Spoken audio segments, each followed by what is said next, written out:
은혜를 주무셨습니까? 오늘 우리를 원하신 하나님에 대해서 말씀드리려고 합니다. 오늘 사건 예수님께서 걸어가사성에 군대 20인자에 의해서 귀신을 쫓아내 주시는 사건입니다. 사실 생각해보면 별로 복잡할 것 없는 사건이지요. 군대 귀신에 들려 많은 고생을 하는 한 사람이 있었습니다. 얼마나 악하게 귀신이 역사하는지 그 어떤 쇠사슬과 보락으로도 그를 내어놓을 수가 없었습니다. 그래서 그 마을에서 이웃과 함께 살지 못하고 동네와 공동 묘지에 나가서 혼자 살아야 했습니다. 그는 거기서 오늘 무덤새를 해주고 다니며 고함을 질러댔을 뿐 아니라 돌을 가지고 자기 몸을 스스로 상대하고 있었습니다. 그런데 예수님께서 무덤 사이다를 찾아오신 것입니다. 그리고 그에게서 악한 귀신을 쫓아내 주셨습니다. 그는 당연히 건강한 삶을 회복할 수가 있었지. 바로 그것이 오늘 본문의 이야기입니다. 그런데 중요한 것은 본문이 우리에게 말씀하고자 하는 진짜 메시지입니다.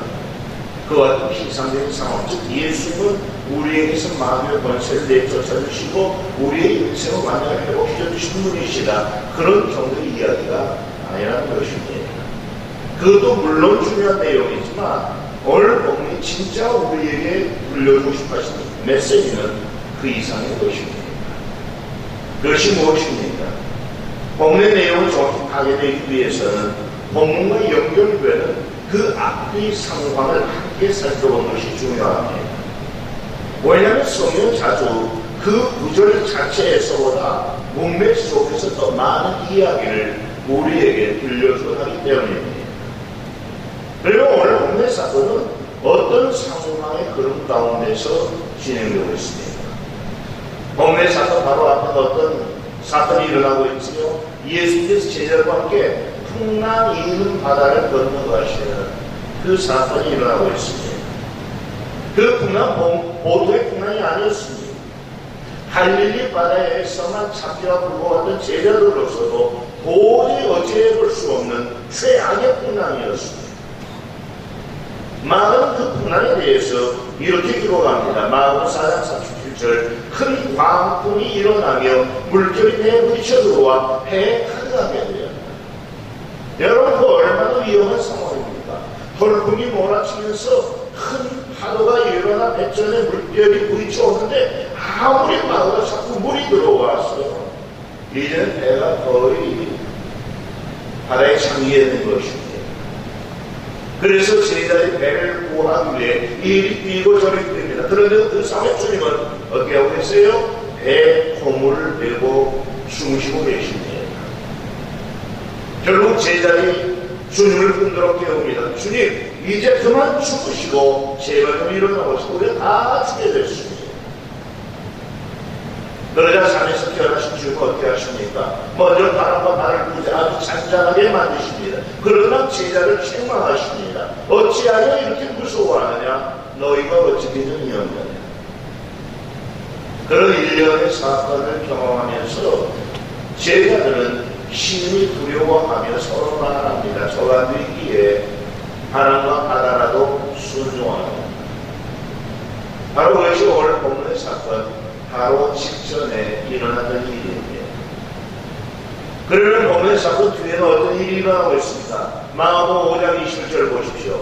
20절까지 예수께서 귀신 쫓아내신 얘기가 계속되고 21절부터 상황이 바뀌었는데 어떻게 바뀝니까? 마가복음 5장 21절 예수께서 배를 타시고 다시 맞은편으로 건너가시니 큰 무리가 대교 모에 건을 이에 바닷가에 계시다.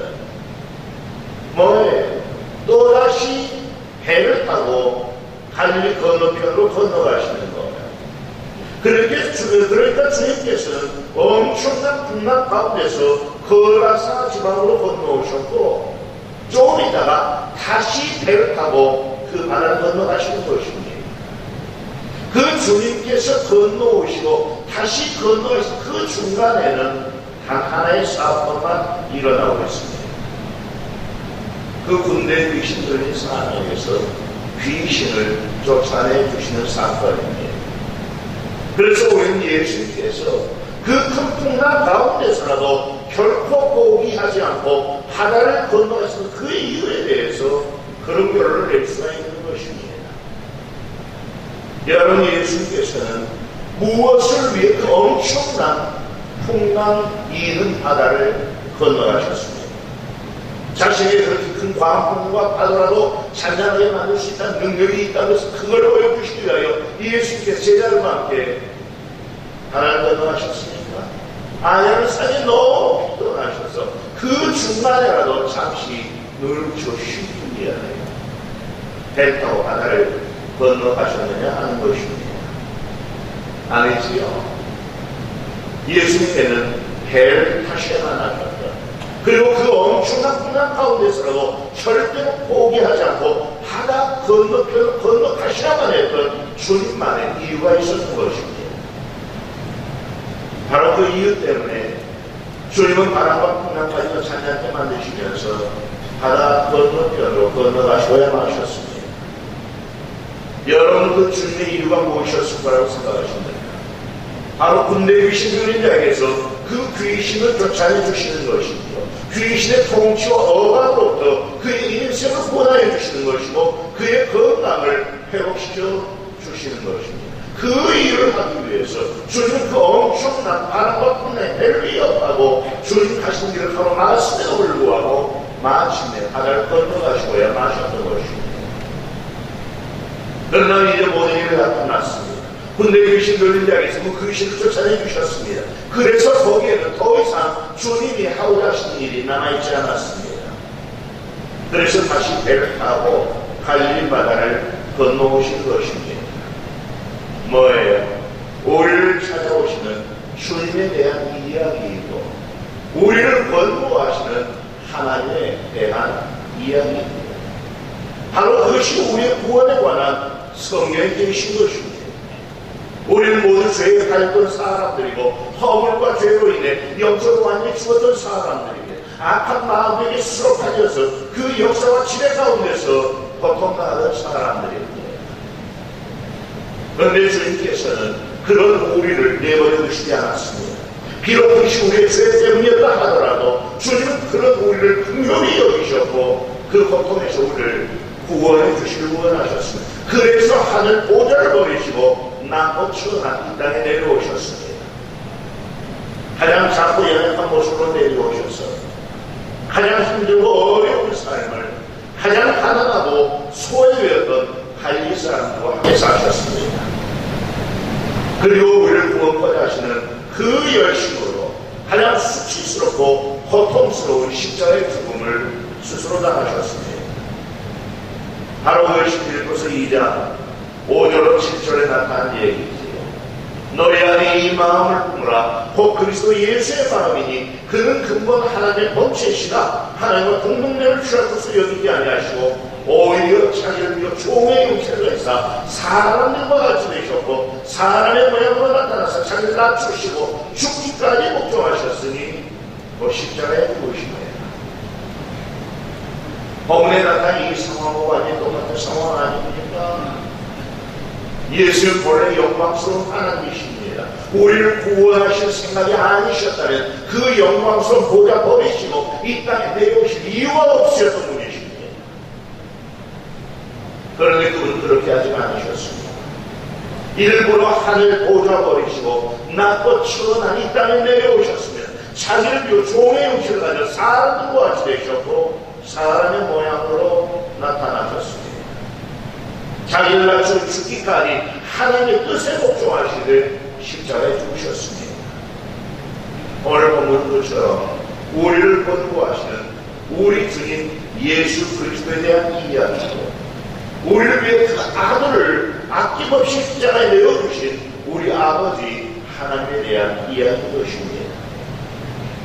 죄에서 우리를 구원해주시고자 하시는 주님의 열정처럼 놀라운 것이었습니다. 그 엄청난 풍랑과 바람이 주를 막지 못하였던 세상 그 무엇도 심지어 그 십자가의 고난까지도 그와 같은 주님의 열정과 열심을 막을 수가 없었던 것입니다.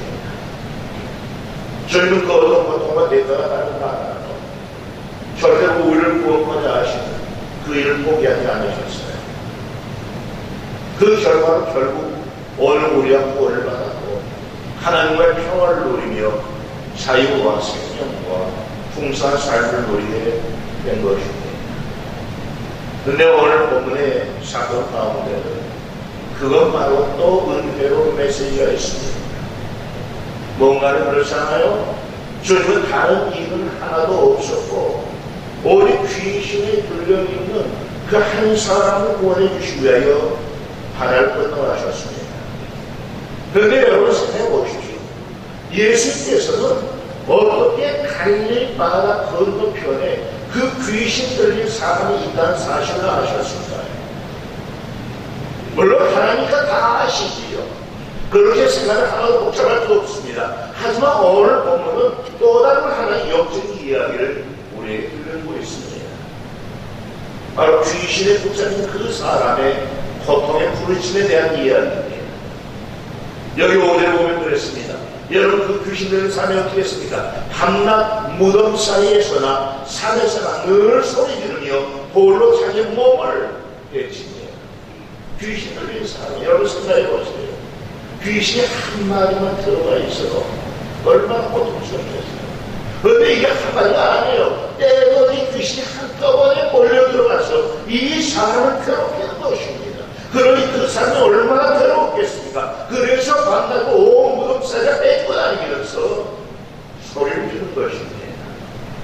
그런데 놀랍게도 그 고통의 부르심이 주님께서 계신 곳은 갈릴리 호수 서편에 있는 가버나움 지역이었고 군대에 귀신 들린 사람이 있었던 것은 갈릴리 호수 북동쪽에 위치하고 있는 거라산 지방이었습니다. 바로 그곳에서 군대 귀신 들린 사람이 온 산에 대치고 다니며 소리를 질러대고 있었던 것입니다. 그런데도 저는 이 부분을 그렇게 믿습니다. 어떻게 주님이 거라산 지방에 그 군대 귀신 들린 자가 있다는 사실을 아셨나요? 갈릴리 바다 건너에서 듣는 그 귀신 들린 자의 고통의 부르짖음이 바다를 건너가 우리 주님의 귀에 들려졌을 거란 사실입니다. 그러니까 주님께서는 갈릴리 바다 건너편에서 그 귀신의 사로잡고 고통당하는 불쌍한 영혼의 부르짖음을 들으셨던 것이고 그의 고통을 아셨던 것이고 일부러 그를 구원해 주시기 위하여서 오직 그 일만을 위해 풍랑이 있는 바다를 건너가셨던 것입니다. 물론 오늘 본문 가운데 우리가 그렇게 지적해 볼 수 있는 그 어떤 구체적인 근거도 없습니다. 하지만 바로 그것이 우리가 아는 우리를 구원하신 하나님에 대한 이야기 아닙니까? 여러분 출애굽기 3장 7절에서 하나님께서 직접 하셨던 말씀은 뭡니까? 여호와께서 이르시되 내가 애굽에 있는 내 백성의 고통을 분명히 보고 그들의 감독자로 말미암아 부르짖음을 듣고 그 근심을 알고라고 그랬습니다. 내가 그들의 고통을 분명히 보았다. 그들의 부르짖음을 들었다. 그 근심을 알았다고 말씀하시는 것입니다. 출애굽기 3장 9절에서도 이제 가라 이스라엘 자손의 부르짖음이 내게 가라고 애굽 사람이 그를 괴롭히는데도 내가 보았으니라고 말씀하십니다. 사무엘상 3장 16절에서는 사울을 이스라엘 왕으로 세우라 하시면서 선지자 사무엘에게 내가 이맘때에 내가 베냐민 땅에서 한 사람을 내게로 보내리니 너는 그의 귀를 누워 내 백성 이스라엘 지도자로 삼으라. 그가 내 백성을 블레셋 사람들의 손에서 구원하리라. 내 백성의 부르짖음이 이 블레셋 사람들의 고통당하는 내 백성의 부르짖음이 내게 상달되었으므로 내가 그를 돌봐노라 하고 말씀하십니다. 바로 그와 같은 확신 가운데서 나오고 있습니다. 사무엘상 20장 7절에서 내가 환난중에서 여호와께 아뢰며 나의 하나님께 아뢰었더니 그가 그의 성전에서 내 소리를 들으시며 나의 부르짖음이 그의 귀에 들렸도다 라고 고백하는 것입니다. 바로 그것입니다. 성경 곳곳에서 하나님의 대해 말씀할 때에 우리의 부르짖음에 귀를 기울이실 뿐 아니라 우리를 구원하기 위해 행동하시는 분, 우리를 돌보시는 분으로 소개하신 것입니다. 우리는 바로 그 같은 하나님을 믿어야 됩니다. 하나님은 절대로 우리로부터 멀리 계시지 않습니다. 우리 눈에 보이시지 않지만 그분은 항상 우리 곁에 계시면서 우리에 대해서 무관심하지 않으십니다. 항상 우리를 지켜보고 계시고 우리의 부르짖음에 귀를 기울이십니다. 아니죠. 오히려 그분은 우리의 부르짖음을 요구합니다. 요나의 33년 3절 말씀, 너는 내게 부르짖으라. 내가 내게 응답하겠고 내가 아주나 크고 은밀한 일을 내게 보이리라. 물론 여기에 부르짖으라는 말이 그 귀신 들린 자가 했던 것처럼 소리를 크게 높여서 그렇게 외치는 얘기는 아닙니다. 이것은 하나님께 간절히 매달리는 것이고 오직 하나님께만 도움을 요청하는 것입니다. 하나님께만 매달리는 것, 하나님께만 도움을 요청하는 것, 그게 부르짖는 것입니다. 큰 소리로 부르짖든 마음으로 부르짖든 똑같습니다. 하나님은 항상 우리의 부르짖음에 귀를 기울이는 분이시고 그 부르짖음에 응답하시는 분이십니다. 그러므로 여러분은 항상 그 하나님을 신뢰하고 의지하시기 바랍니다. 그 하나님께 부르짖어 기도하시기 바랍니다. 살아계신 하나님 여러분의 기도를 듣고 응답하시며 여러분에게 평안을 주실 것입니다.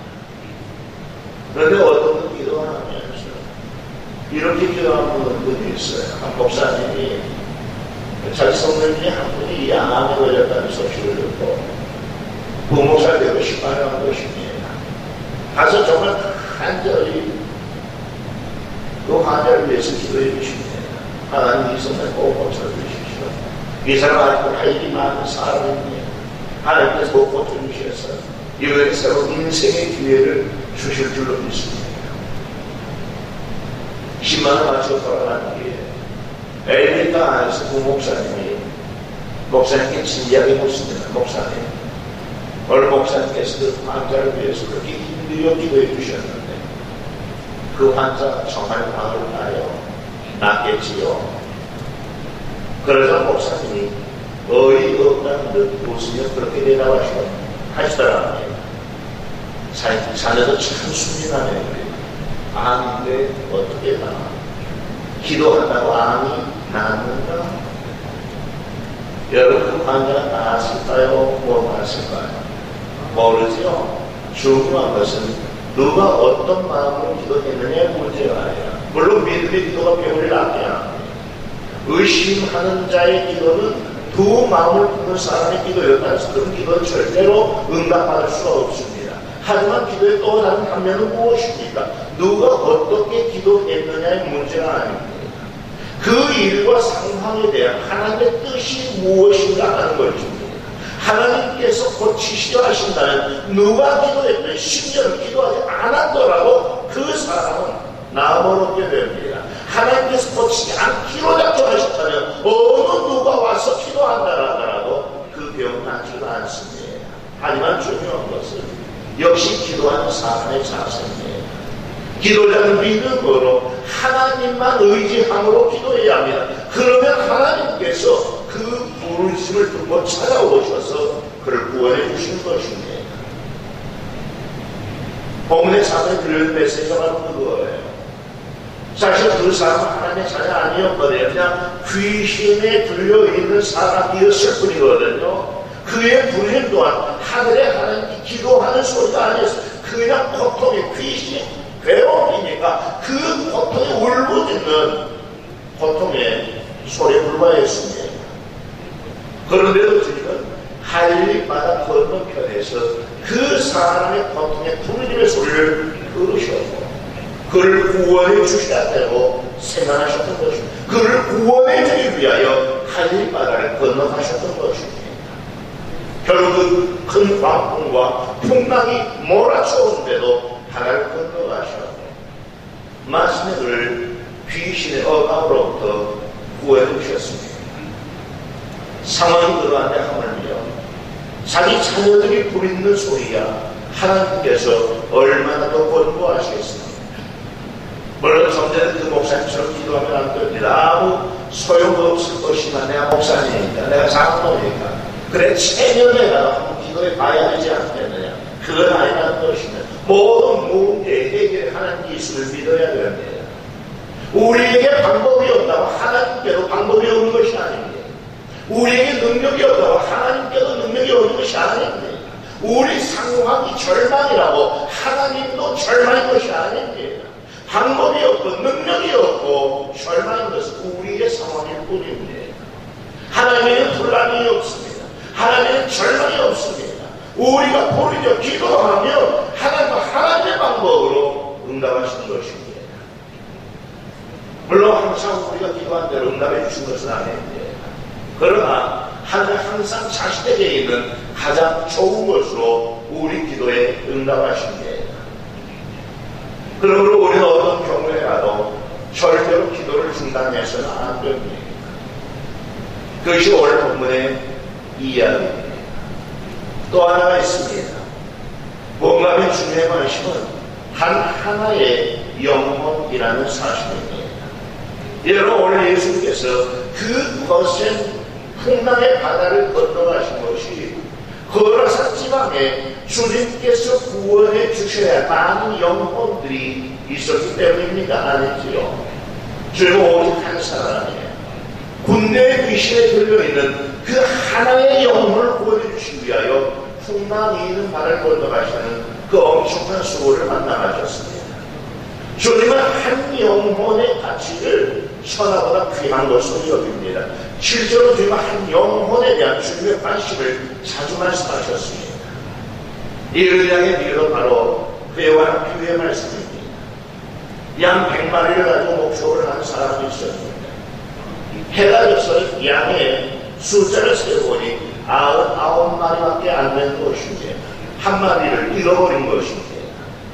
그러자 어떻게 합니까? 99마리를 그 자리에 그대로 내버려두세요. 잃은 양 한 마리를 찾아 다시 길을 나섭니다. 결국 그 한 마리를 찾았습니다. 그래서 온 동네 사람을 불러놓고 잔치를 벌이고 그 찾은 한 마리 양을 인하여서 즐거워했다는 것입니다. 우리는 절대로 이와 같은 이야기를 논리로 보아서는 안 됩니다. 그래도 99마리의 양을 지키는 것이 더 중요하지 아니한가. 잃어버린 한 마리를 찾아 헤매다가 그 99을 잃어버려서 어떻게 하는 거니까. 그건 주님 말씀하고 하시는 논리도 아니고 하나님의 마음도 아니라는 것입니다. 이 비유를 통해 주님이 말씀하신 것은 하나님이 어떤 일에 관심을 가지고 계시고 어떤 일에 열정을 일으키시는가 하는 문제입니다. 주님은 잃어버린 그 한 마리 하나의 영혼을 다시 찾을 수만 있다면 어떤 대가라도 칠 준비가 되어 계시는 것입니다. 주님의 눈에는 그 잃어버린 하나밖에 보이지 않습니다. 오늘 그와 같은 주님의 관심과 마음을 이해해야 하고 그 일에 대한 주님의 열정을 이해해야 됩니다. 잃어버린 드라크마의 비유도 마찬가지입니다. 한 영혼에 대한 하나님의 관심입니다. 잃어버렸던 그 드라크마를 다시 찾고 나서 잔치를 벌였다는데 잔치의 비용이 더 들지 않았겠는가? 그건 하나님의 관심이 아니라는 것입니다. 들어가는 비용이 아니라 잃어버린 한 영혼이 주님의 관심인 것입니다. 그와 같은 주님의 관심을 올바로 이해하는 것이 우리 신앙생활은 굉장히 중요한 요소이고 사명의 핵심 내용입니다. 한 영혼에 대한 가치를 재발견하는 것이고 그 한 영혼의 구원을 위해서 수고하는 것입니다. 주님은 귀신의 사로잡혀 있는 그 한 영혼을 구원해 주시기 위하여 풍랑이 있는 바다를 건너가셨습니다. 그러므로 우리도 하나의 영혼을 구원해내기 위하여 그만큼의 수고와 희생을 감당해 내는 것이 맞다는 것입니다. 사실 그것이 여러분 기도원들이 그렇게 열심히 성령을 확보하는 이유가 아니겠습니까? 제가 보니까 그렇더라고요. 우리 기도원들은 여러 교회를 돌아다니며 헌금을 목마할 뿐만 아니라 스스로 먼저 더 많이 성령 확보를 위한 헌금들을 하고 계시더라고요. 뿐만 아니라 대부분의 기도원들이 기도원 사역의 최우선순위를 두고 있는 것을 제가 볼 수가 있었습니다. 그런데 그 이유가 뭐냐 하면 여러분 혹시 자기 이름을 내기 위해서 어떻게 하십니까? 여러분 자신의 자랑과 드러남을 위해서 그렇게 하신 거 아니죠? 하나님께서 한 영혼에 대해 관심을 갖고 계시기 때문에 여러분도 한 영혼에 대해서 관심을 가지세요. 여러분의 그 관심과 은혜로 구원받은 사람들이기 때문에 여러분은 하나님의 소원을 이루어드리는 그런 아니겠습니까? 그런 관심이 우리 신앙생활에 정말 중요한 것입니다. 모든 기도는 사역은 한 영혼에 대한 관심에서 시작되어야 합니다. 이런 이야기를 해드리죠. 여러분, 노벨 평화상 수상자이자 20세기 성자라고 불렸던 테레사 수녀를 잘 아십니다. 그는 극빈자, 병자포와 굶주려 죽어가는 사람, 그리고 노인들을 불러 모아 그를 돌보았습니다. 그때 아무도 그 일을 모르고 있었는데 노벨 평화상을 받으면서 테레사 수녀가 했던 일이 전 세계에 알려졌습니다. 그는 이미 세계 126개국에 600여 곳 이상 되는 사랑의 집을 만들어 세상에서 버림받은 사람들을 돌보고 있었던 것입니다. 그런데 그 테레사 수녀의 고백이 잠들어 있던 한 영혼에 대한 우리의 올바른 의식을 일깨워줍니다. 그는 말합니다. 나는 결코 대중을 구원하려고 하지 않습니다. 나는 다만 한 개인을 바라볼 뿐입니다. 나는 한 번에 단 한 사람만을 사랑할 수 있습니다. 한 번에 단 한 사람만을 껴안을 수 있습니다. 한 사람만. 당신도 내가 아는 그렇게 시작해 보십시오. 나는 한 번에 단 한 사람만 붙잡습니다. 그렇게 하지 않았다면 지금까지 4만 2천명이 넘는 사람을 붙잡지 못했을 것입니다. 그는 계속해서 말합니다. 지금까지 내가 한 모든 일은 바다에 물 한 방울 덮인 것에 지나지 않습니다. 그렇지만 내가 거기에 물 한 방울 보태지 않았다면 지금도 바다는 물 한 방울이 부족할 것입니다. 당신 자신도 마찬가지입니다. 당신의 가족도, 당신이 다니는 교회도 마찬가지입니다. 다만 한 번에 한 사람씩 시작하는 것입니다. 작은 일들에 충실하십시오. 당신을 키우는 힘이 바로 거기에 있으니까요. 우리는 그다지 거창한 일을 할 수 없을지는 모릅니다.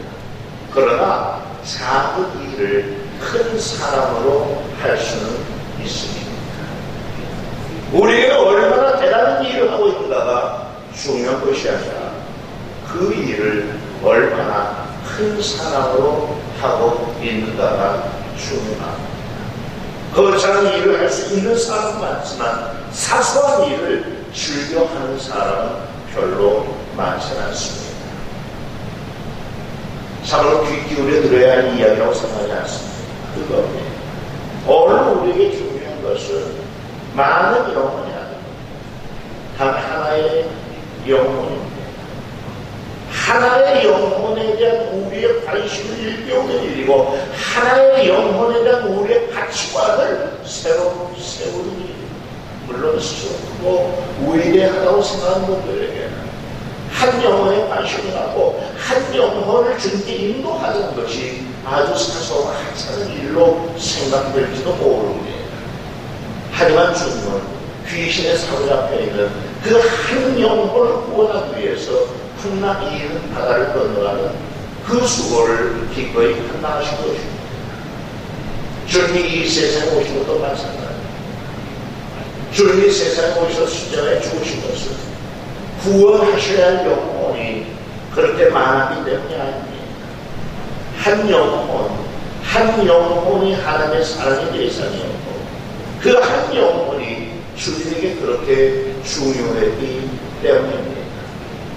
주님은 주님을 위하여 죽어주셔야 할 영혼이 세상에 단 하나만 있었다 하더라도 그 한 영혼을 위하여 기꺼이 하늘보다 보내시고 이 땅에 내려오셔서 십자가에 죽어주셨을 것입니다. 주님은 단 한 번도 우리 모두를 무리로서 사랑하신 적이 없습니다. 오직 나 하나를 개인적으로 아셨고 나 하나를 개인적으로 사랑하셨습니다. 그리고 나 하나를 개인적으로 구원해 주셨습니다. 때문에 오늘 우리도 주님을 위해 일하면서 많은 영혼이 아니라 하나의 영혼을 바라보아야 합니다. 하나의 영혼을 위해 기도해야 하고 하나의 영혼을 위하여 성경을 전해 주어야 하고 하나의 영혼을 위하여 복음을 전해 주어야 합니다. 하나의 영혼을 위해서 나아가는 것이 우리의 사명입니다. 하나의 영혼이 하나님의 관심이기 때문에 그렇습니다.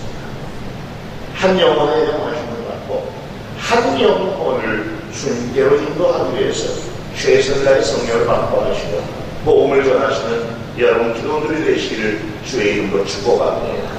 아버지 하나님, 오늘도 복음의 삶을 통하여서 하나님의 마음을 알게 하신 것을 감사합니다. 참으로 힘들고 어려운 일이었으면 그럼에도 불구하고 귀신의 사회 앞에 있던 한 영혼을 원하기 위하여 주님 기꺼이 풍랑의 갈림바다를 건너가셨습니다. 그리고 그 한 영혼을 위한 모든 수고를 감당해 주셨습니다. 아버지 하나님, 우리도 주님의 마음을 배우게 하시고 그 마음을 품게 하여 주옵소서. 주님의 관심을 같은 관심을 갖게 하시고 주님과 같은 열심을 가지고 한 영혼을 향하여 기꺼이 나아가는 우리 기도원들이 되게 하여 주시옵소서. 예수님의 이름으로 기도합니다. 아멘. 우리에게 귀한 말씀으로 은혜를 나눠주신 김성훈 목사님께 한국국제기도원협회에서 제작한 복음